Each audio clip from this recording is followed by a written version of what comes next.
આજના સમયમાં અનેક દુકાનદારો કેટલાક પ્રમાણિકતાથી કામ કરે છે અને કેટલાક અર્ધ પ્રમાણિકતાથી પણ કામ કરે છે અને કેટલાક પૂર્ણ પ્રમાણિકતાથી કામ કરે છે. આવા 3 પ્રકારના વર્ગો આપણા સમાજમાં છે. કેટલાક યુવાનો પોતાના દુકાનની અંદર જે પ્રકારે કામ કરે છે એમાં એને સફળતા ન મળતી હોવાના આ કારણો પડેલા છે. જીવનની અંદર એક વાત હંમેશા યાદ રાખો કે પ્રમાણિકતા છે એ અડધી પડધી હોય, એટલે કે પૂરેપૂરી પ્રમાણિકતા અને ઈમાનદારી જો ન હોય તો આપણને ફળતી નથી.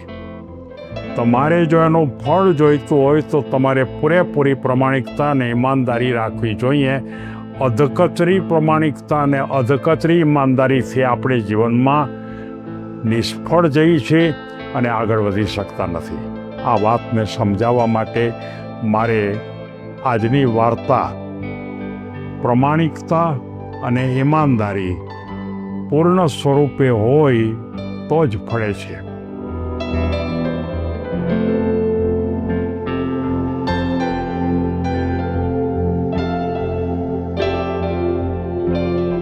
મનોજ નામનો એક યુવાન પોતાના એક સોસાયટીમાં રહેતો હતો અને એ સોસાયટી બહુ મોટી હતી. એમાં એણે એક પરચૂરણ વસ્તુની દુકાન નાખી, એટલે કે નાની મોટી બધી જ વસ્તુઓ મળે, તોડીને આપવું પડે. કેટલાક બોક્સ પણ તૈયાર હોય અને કેટલીક બાબતો છે એ સીધી નંગના રૂપમાં જ આપવાની હોય, અને આ રીતે પોતાનું એ વ્યવસાય કરતો હતો. લગભગ એની આસપાસ બીજી 2-4 દુકાનો પણ હતી. અને આ જે મનોજ છે એ મનોજ ખરેખર એ કોઈ પણ વસ્તુ આપે ત્યારે જે નંગના સ્વરૂપમાં આપવાની હોય, એટલે કે 8 રંગ જોઈએ છે, 10 રંગ જોઈએ છે, એ પૂરેપૂરો આપે.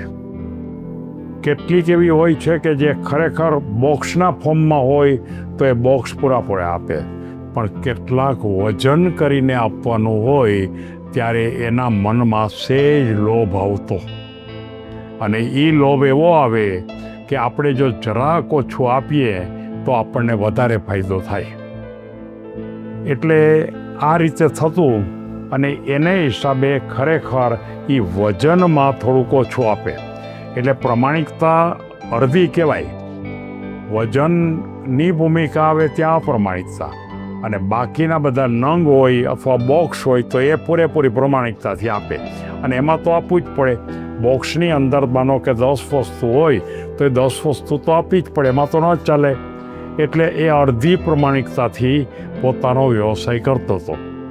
પણ થોડા સમય પછી એને ખબર પડી કે મારી દુકાને ગ્રાહકોની સંખ્યા ઘટતી જાય છે, અને આસપાસ કેટલાક એવા દુકાનો છે કે ત્યાં ગ્રાહકોની સંખ્યા વધતી જાય છે. એને મનમાં પ્રશ્ન થયો કે મારી ભૂલ ક્યાં થાય છે. એટલે ભૂલ તો એને ખબર જ હતી, હું વજન ઓછું આપું છું, અને એ વાત કદાચ બધાને ફેલાઈ ગઈ હશે અને એ કારણસર ગ્રાહકો આવતા નથી. એટલે એના બહુ મોટા એક સજ્જન વ્યક્તિ હતા કે જે વ્યવસાયમાં ખૂબ મોટા હતા એ ગામમાં, એની પાસે જાય છે અને એમ કહે છે કે આખા સોસાયટીમાં 8-10 દુકાનો છે, પણ મારી દુકાન ઉપર માણસો ઓછા આવે છે. ત્યારે એ એમ કહે છે કે તને પોતાને કંઈ ખબર પડે ખરી કે શું કામ ઓછા આવે છે?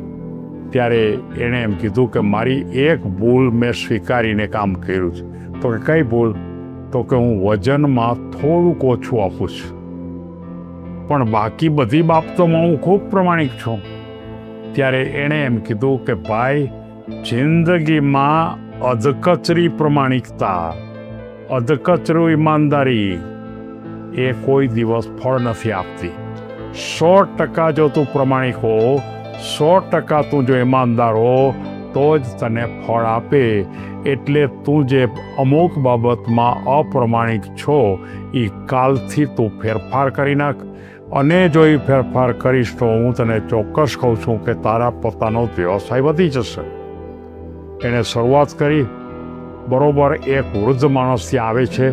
દુકાનમાં કંઈક લેવા માટે એને જોખી આપે છે અને તરત જ એ એવી રીતે બતાવે છે વૃદ્ધ માણસ કે જો આ એકદમ હું બહુ સારી રીતે તોલ માપની અંદર આપું છું. વૃદ્ધ ખુશ થાય છે. એ એમ કહે છે કે તમારા જેવી દુકાનમાં અત્યારે માણસો સાચું માપથી આપતા નથી અને તમે ખરેખર આ રીતે આપો છો એટલે હવે પછી હું અહીંયા જ લેવા આવીશ. એ વૃદ્ધ માણસે બીજા આજુબાજુના કેટલાક માણસોએ કીધું અને આમ કરતાં કરતાં પણ થોડાક દિવસમાં એના વ્યવસાયની માત્રા, માણસોના ગ્રાહકોની માત્રા વધતી ગઈ અને એનો વ્યવસાય પણ વધતી ગયો. મિત્રો, એક જ વાત, દુનિયામાં કેટલીક વાર નિષ્ફળતા જવા માટેના અનેક કારણો હોય છે. એમાંનું એક કારણ કે અધકચરી પ્રમાણિકતા તમે રાખશો તો કોઈ દિવસ સફળ નહીં થઈ શકો. જે લોકો પ્રમાણિકતા રાખતા જ નથી એ તો સફળ થતા જ નથી, પણ જેટલા અધકચરી રાખે છે એ લોકોને પણ કહેવાનું છે કે તમે પૂરી પ્રમાણિકતાથી કોઈ પણ પ્રકારનું કામ કરો અને જીવનમાં 100% સફળ થાઓ, એમાં કોઈ શંકા નથી. ફરી એકવાર, ટૂંકા સમયનો ફાયદો તમે પ્રમાણિકતા ઓછી રાખશો તો તમને દેખાશે, પણ લાંબા ગાળે તમને નુકસાન થવાનું છે. તમારે ગ્રાહકોનો વિશ્વાસ જો પ્રાપ્ત કરવો હોય તો માત્ર પ્રમાણિકતા 100% રાખવી પડે. ઈમાનદારીને પણ તમારે સ્થિર કરવી પડે અને સંપૂર્ણ ઈમાનદારી જ સફળતા આપે છે. કોઈ પણ માણસનો વિશ્વાસ જીતવો હોય તો સૌથી મોટું શસ્ત્ર માત્ર ને માત્ર તમે એકદમ સરળ પ્રમાણિકતાથી અને ઈમાનદારથી વેપાર કરો તો તમે જીવનમાં ખૂબ સારા પૈસા પણ કમાશો અને પ્રસિદ્ધિ પણ મેળવશો. સાચે રસ્તે આગળ વધવાથી આપણને શાંતિ પણ મળે છે. પ્રમાણિક વ્યક્તિ છે એ હંમેશા દરેક જગ્યાએ સન્માન મળે છે. આપણે સૌ આવા જ પ્રકારની ભૂમિકાઓ પર વ્યવસાય કરીએ એવી લાગણી સાથે સૌને ધન્યવાદ.